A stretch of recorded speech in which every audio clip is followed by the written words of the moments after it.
So we got our Nix magnetic sweeper hooked up to this tractor here. Shows you some of the versatility of this thing. That took all of about 2 minutes to attach to this tractor. This is a big, about 110 horse John Deere with a loader on the front. And all we did was just hook the chains up to it. So it takes a little bit of, it'll swing a little bit. If you really wanted this to be a more stable method, you would anchor it to the front or back. But this is going to work just fine because we're going pretty slow. So this is an old ginseng field, and ginseng fields use a lot of clips to hold on their netting that shades the plant from the sun. And those clips often get left behind in your field. So getting them out of there, this ground's already been worked a little bit, but you would ideally do this before the ground gets worked. And then you could retrieve all those clips, or as many as you could, to ensure you don't have crop contamination later.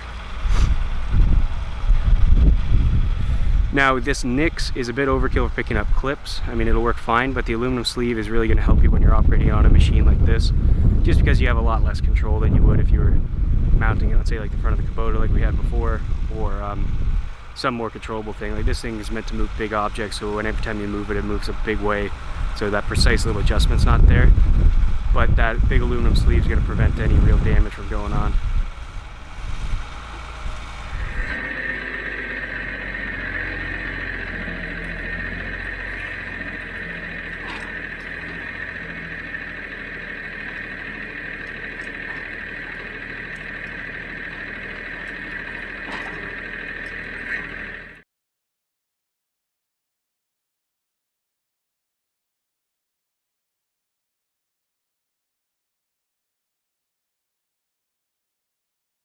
But we just set this same magnet up on this smaller tractor here as a mid-mount.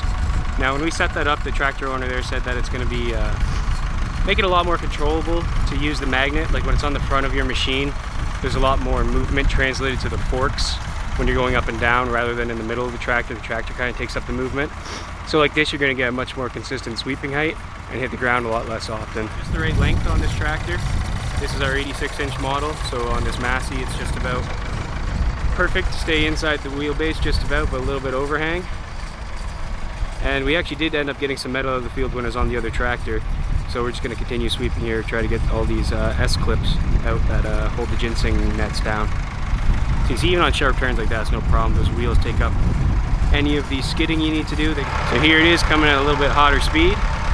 You see that thing, we just ran it one chain down from the foot pegs on this tractor, and then a longer chain forward to where there's a plate with a hole in it, so we can hook the chain in. And that provides your forward stability, so the magnet's not swinging and it's kind of pitched forward. And as you can see, it's very stable as it's going. It's not swinging around as much as it was on the forks.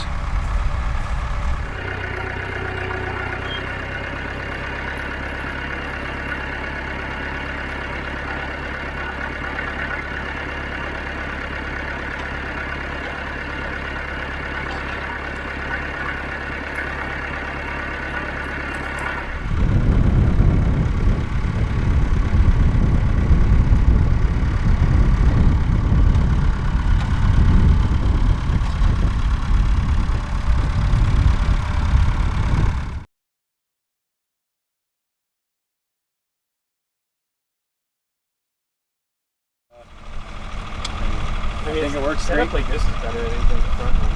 Yeah, because you know your movement isn't all that. Yeah, this didn't look like it was moving at all. No. Yeah, it seemed a lot pretty controlled under that. Yeah, very controlled, easy to work with.